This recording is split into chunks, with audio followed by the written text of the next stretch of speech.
Right ఇక తెలంగాణపై జల ఖడ్గాన్ని దూసాయి కేంద్ర ప్రభుత్వం అండ్ కేఆర్ఎంబి. తెలంగాణ నీటి వాటాను కృష్ణార్పణం చేసింది కాంగ్రెస్ ప్రభుత్వం. గత 9.5 ఏళ్ల కాలం పాటు కాపాడుకుంటూ వచ్చినటువంటి నీటి హక్కుల్ని తెలంగాణ రాష్ట్ర ప్రభుత్వంగా ఇక్కడ కాంగ్రెస్ ప్రభుత్వం ఏర్పడి 40 రోజులు గడవక ముందే నీటి హక్కుల్ని చేజార్చుకుంది.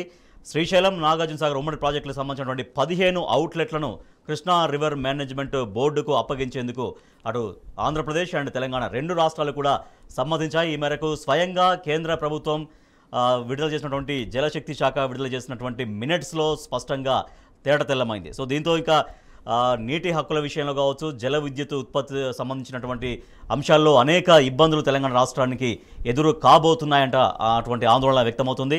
సో ఈ అంశం పైన చర్చను టీ న్యూస్ చేపడుతుంది. చర్చలో మనతో పాటు పాల్గొంటున్నారు బీఆర్ఎస్ పార్టీ సీనియర్ నాయకులు మన్నే కృషాంక్ గారు అండ్ రాజకీయ విశ్లేషకులు జలవనరుల అభివృద్ధి సంస్థ మాజీ చైర్మన్ వి ప్రకాష్ గారు మనకు లైవ్లో జాయిన్ అవుతున్నారు. నమస్తే అండి.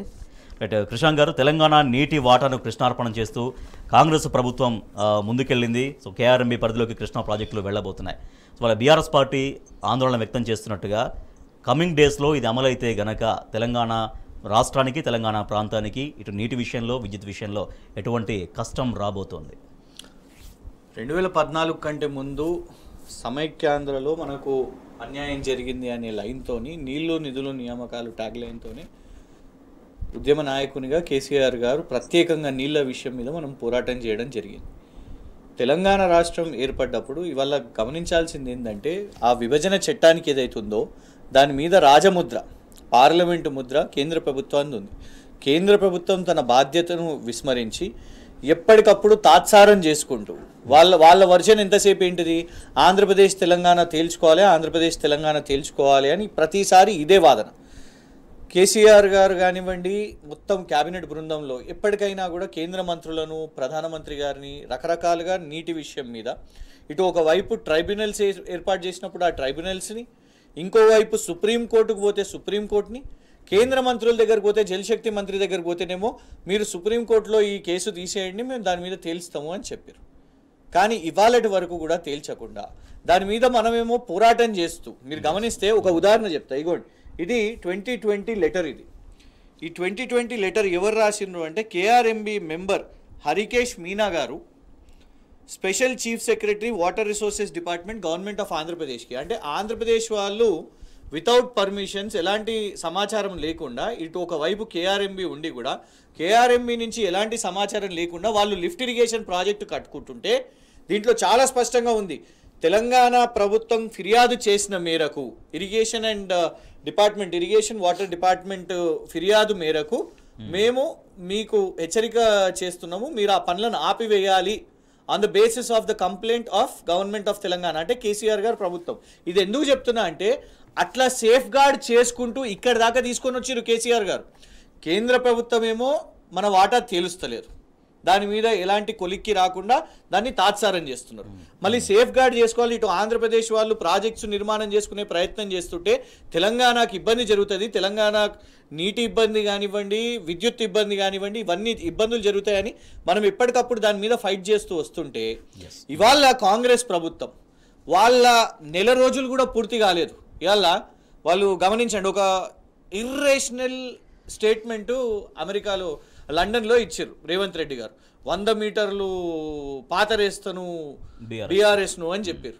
సార్, మీరు మాట్లాడేది 100 మీటర్ల గురించి కాదు, ఫస్ట్ మీ 100 రోజుల గురించి ఆలోచించండి. 100 రోజుల్లో ఏమేమి హామీలు ఇచ్చినో ఆలోచించండి. ఎందుకు చెప్తున్నానంటే, ఈ 100 రోజుల్లో 420 ప్రామిసెస్ ఇచ్చారు. ఆ 420 ప్రామిసెస్లో ఒక ప్రామిస్ పాలమూరు రంగారెడ్డి ప్రాజెక్టుకి జాతీయ హోదా అని చెప్పారు. కానీ దాన్ని ఏం చేశారు మీరు? ఆరంభంలోనే, ఈ నెల రోజుల్లోనే దాన్ని మీరు యూటర్న్ మార్చేసుకున్నారు.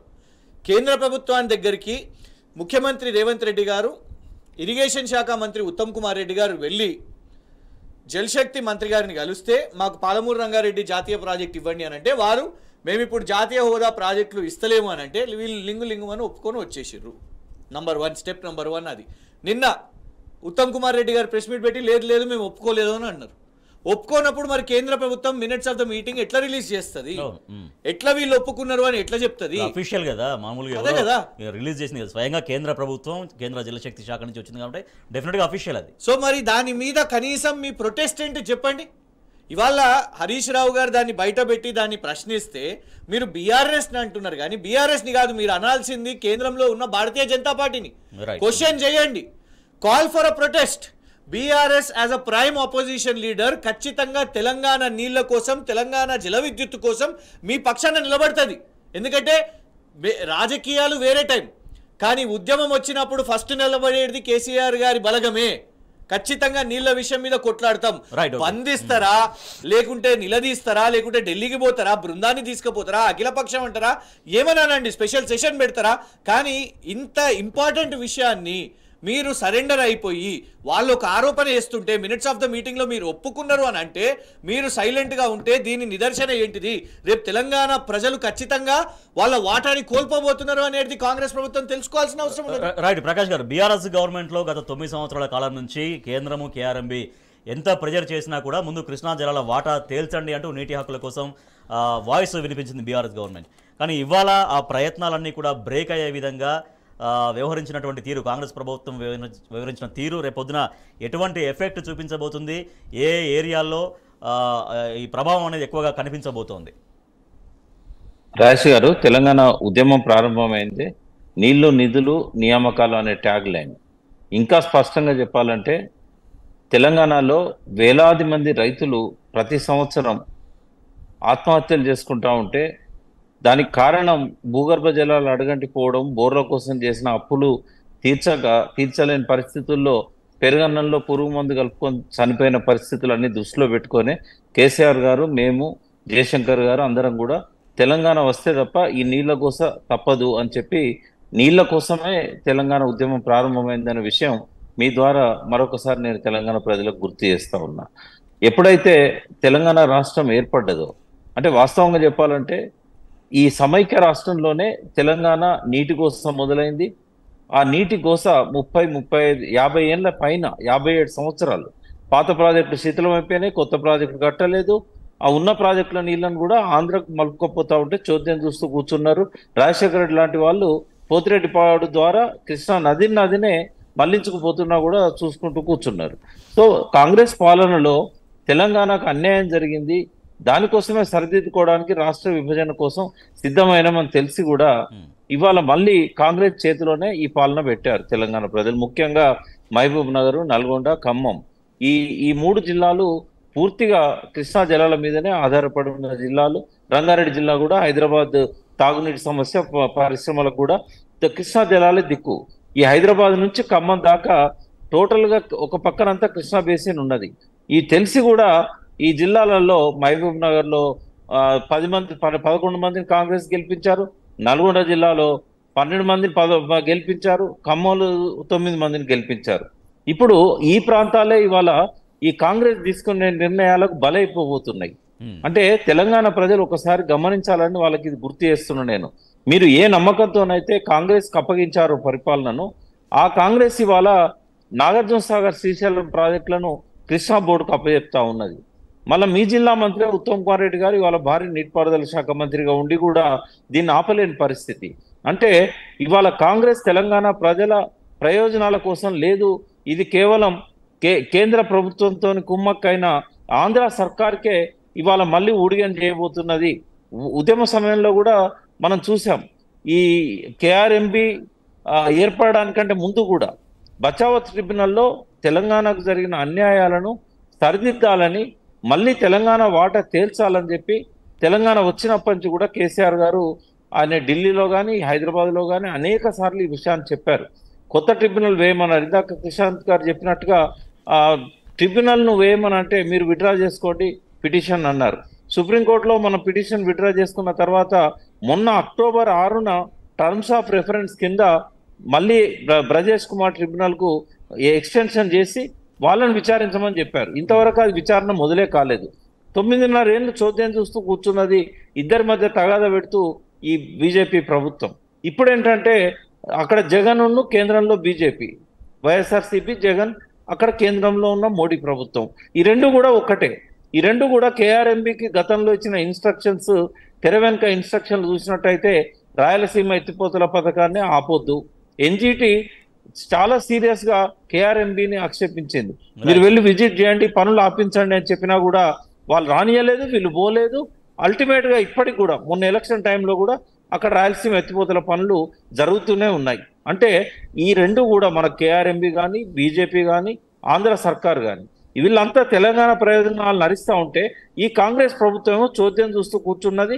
ఈ ప్రాజెక్టులను వాళ్ళకు అప్పచెప్పడానికి సిద్ధమవుతున్నది. మరొకసారి తెలంగాణలో నీళ్ల కోసం తెరదీస్తున్నది. కేవలం 40 రోజుల్లోనే బీఆర్ఎస్ కాంగ్రెస్ ప్రభుత్వంగా ఇక్కడ ఏర్పడి 40 డేస్ కాకముందే జల హక్కుల్ని చేజార్చుకుంది కాంగ్రెస్ ప్రభుత్వం అంటూ. ఇక రాబోయే రోజుల్లో ఈ నిర్ణయం అమలైతే కనుక నీటి విషయంలో, విద్యుత్ విషయంలో మళ్ళీ తెలంగాణకు కష్టాలు మొదలైనటువంటి ఆవేదన, ఆందోళన వ్యక్తమవుతుంది. నాగార్జున సాగర్ శ్రీశైలం ఉమ్మడి ప్రాజెక్టులకు సంబంధించి మొత్తం 15 అవుట్లెట్లను కేఆర్ఎంబి పరిధిలోకి వెళ్లేందుకు అంగీకరించింది తెలంగాణ రాష్ట్ర ప్రభుత్వం అంటూ స్వయంగా కేంద్ర జలశక్తి శాఖ రిలీజ్ చేసినటువంటి మినిట్స్లో స్పష్టమైంది. దీంతో రాబోయే రోజుల్లో మళ్ళీ నీటి కష్టాలు, కరెంటు కష్టాలు తప్పేలా లేవు అన్న ఆందోళన సర్వత్రా వ్యక్తమవుతుంది. కృష్ణ గారు, ఇందాక ప్రకాష్ గారు మాట్లాడుతూ 4 జిల్లాల్లో మహబూబ్నగర్, ఖమ్మం, నల్గొండ అండ్ రంగారెడ్డి, దీనికి సంబంధించినటువంటి ఈ జిల్లాల పరిధిలో ఉన్న ఎక్కువ సీట్లు కాంగ్రెస్కు కట్టబెట్టారు. బట్ ఆ నమ్మకాన్ని వాళ్ళ దెబ్బ కొట్టే విధంగా ఆ 4 జిల్లాలనే బాగా ఎఫెక్ట్ చేసే విధంగా వాళ్ళ కాంగ్రెస్ ప్రభుత్వం వ్యవహరిస్తోంది అంటూ ఇందాక ప్రకాష్ గారు మాట్లాడారు. సో ఇప్పుడు అర్థమైపోయింది తెలంగాణ ప్రయోజనాలని కాపాడే వాళ్ళెవరో కాందేవరో అనేది ఒక చర్చ. 100% రాజేష్ గారు. ఎందుకంటే ఫస్ట్ ఇప్పుడు నల్గొండ ఉన్నది ఉదాహరణకు. నల్గొండలో 2014 కంటే ముందు ఫ్లోరైడ్ సమస్య ఎట్లుండేనో అందరికీ తెలుసు. ఆ తర్వాత 2014 తర్వాత మనము మిషన్ భగీరథ, ఇన్ఫ్యాక్ట్ చెప్పాలంటే నాకు తెలిసి, అంటే సబ్జెక్ట్ టు కరెక్షన్, ప్రకాష్ గారు అయితే కరెక్ట్గా చెప్పగలుగుతారు.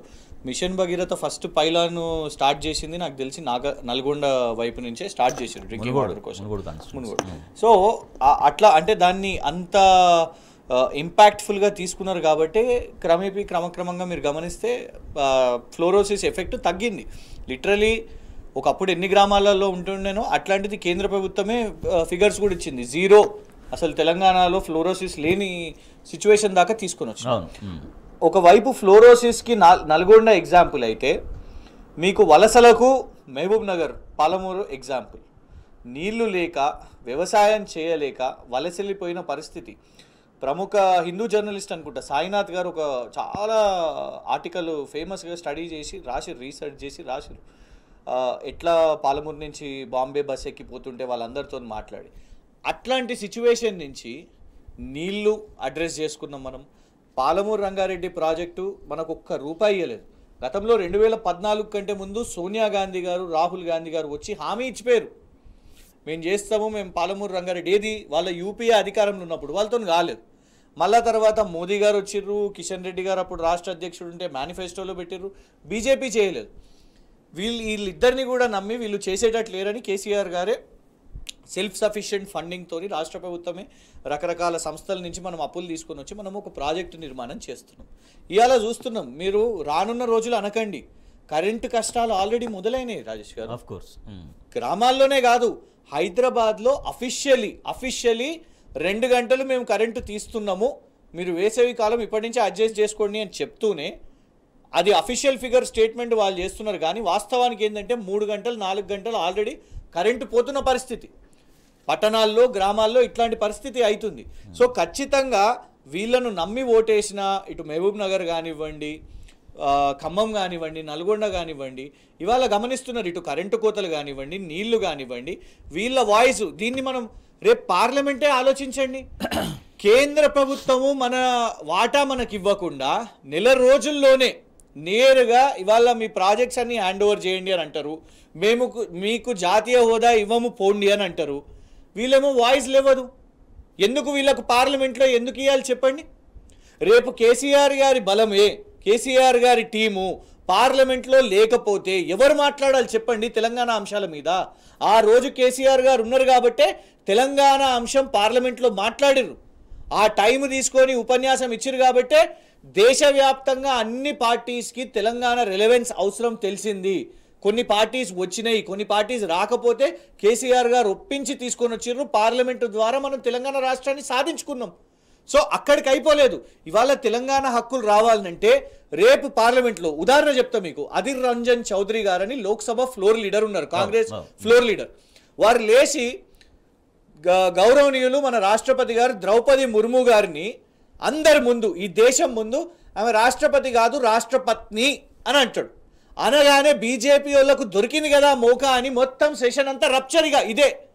అట్లా ఎట్లా అంటారు మీరు గిరిజన మహిళను మీరు అవమానపరుస్తారా? నేను ఎందుకు ఇది ఉదాహరణ చెప్తున్నా అంటే కాంగ్రెస్ బీజేపీ ఇట్లాంటి రాజకీయాలు చేస్తుంది, పార్లమెంట్ సెషన్ దాటేస్తుంది. మరి అట్లాంటప్పుడు రాష్ట్రాల కీలక అంశాలు ఎవరు మాట్లాడాలి? అందుకే ఒక తృణమూల్ కాంగ్రెస్ పంపిస్తే అక్కడ బెంగాల్ ఇష్యూస్ మాట్లాడతారు, ఒక డిఎంకే వాళ్ళని పంపిస్తే తమిళనాడు ఇష్యూస్ మాట్లాడతారు, ఒక కేసీఆర్ గారి బృందాన్ని పంపిస్తే తెలంగాణ ఇష్యూస్ మాట్లాడతారు, కేఆర్ ఎంబీ కృష్ణా నీళ్లు గోదావరి నీళ్లు ఇవన్నీ మాట్లాడతారు. సో అందుకు ఖచ్చితంగా ప్రజలు గమనించాల్సిన అవసరం ఉన్నది. రైట్ ప్రకాష్ గారు, మన రాష్ట్ర ప్రాజెక్టులకు జాతీయ హోదా తెస్తారనుకుంటే ఉన్న ప్రాజెక్టులని కేంద్రానికి ఒప్పజెప్పొస్తున్నారు కాంగ్రెస్ ప్రభుత్వం అంటూ అందరూ కూడా ప్రజలు విస్మయాన్ని వ్యక్తం చేస్తున్నారు. సరే ఇప్పుడైతే ఒక మినిట్స్ అయితే వచ్చినాయి అంగీకరించినట్టుగా కేంద్రం చెప్తుంది కాబట్టి, సరే ఇప్పుడు చివరి ప్రయత్నంగా లేదంటే ప్రజల నుంచి మళ్ళీ ఆలోచన చేసి దాని నుంచి ఏమైనా డ్రాప్ అవ్వచ్చా? కేంద్రం నుంచి కేఆర్ఎంబీ పరిధిలోకి వెళ్లకుండా చేసే ప్రయత్నాలు ఏమన్నా మిగిలి ఉన్నాయా? అంటే రాష్ట్ర ప్రభుత్వం చేయాలనుకుంటే దీన్ని మేము ఒప్పుకోవట్లేదు అని చెప్పి ఖచ్చితంగా దీన్ని వ్యతిరేకించి మేము హ్యాండ్ ఓవర్ చేస్తే సమస్య లేదు ఈ ప్రాజెక్టులను అని అన్నట్టయితే కేఆర్ఎంబీకి ఇంప్లిమెంట్ చేసే రైట్స్ ఏం లేవు. ఎందుకంటే ఈ కేఆర్ఎంబీ కానీ ఇరు రాష్ట్రాలు ఒక అంగీకారానికి రానప్పుడు అపెక్స్ కమిటీకి రిఫర్ చేయాల్సి ఉంటుంది. ఈ అపెక్స్ కమిటీలో ఇరు రాష్ట్రాల ముఖ్యమంత్రులు, జలశక్తి శాఖ మంత్రి ముగ్గురు కూర్చొని దీన్ని రిజాల్వ్ చేయడానికి ప్రయత్నం చేస్తారు. కాబట్టి అవకాశం ఉంది, కానీ ఆలోచన వాళ్ళకు ఉన్నదా అనేది ఇంపార్టెంట్ ఇక్కడ. ఇప్పుడు మనం అనుకున్నాం రేవంత్ రెడ్డిని గెలిపించడం కోసం, ఆయన పార్టీని గెలిపించడం కోసం తెలుగుదేశం పార్టీ ఇక్కడ క్యాండిడేట్లనే పెట్టలేదు. అంటే మనం ఆయన ఊరేగింపులో కూడా మనం చూసాం తెలుగుదేశం జెండాలే మనకు కనబడ్డాయి. అంటే ఇవాళ ఆంధ్ర ప్రయోజనాల కోసం రేవంత్ రెడ్డి కనుక కట్టుబడి ఉన్నట్టయితే ఆయనే పట్టుబట్టడు, వదిలేస్తాడు. కేంద్ర ప్రభుత్వం ఏదైతే మినిట్స్ జలశక్తి శాఖ చెప్పిందో అదే నిజమని రుజువు అవుతుంది. ఇక్కడ నల్గొండకు సంబంధించిన ఉత్తమ్ కుమార్ రెడ్డికి ఎంత ఆవేదన ఉన్నా కూడా, ఎంత చేయాలనుకున్నా కూడా ఆయన చేసేది ఏముండదు. ఎందుకంటే అపెక్స్ కమిటీకి ఆయన పోలేడు, ఆడ పోవాల్సింది ముఖ్యమంత్రి. సో ఇరు రాష్ట్రాల ముఖ్యమంత్రులు అంగీకారానికి రాకపోతే కేఆర్ఎంబీ చేయగలిగింది ఏమీ లేదు.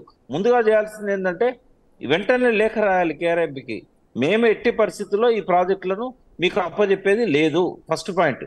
అయితే వాళ్ళ పేపర్లో చూస్తే ఆలోచన చేయకుండా ఇంగ్లాండ్లో ఉన్న రేవంత్ రెడ్డి గారితో ఉత్తమ్ కుమార్ రెడ్డి మాట్లాడితే కేసీఆర్ గారు రాసిన లేఖలని బయట పెట్టండి అన్నాడట.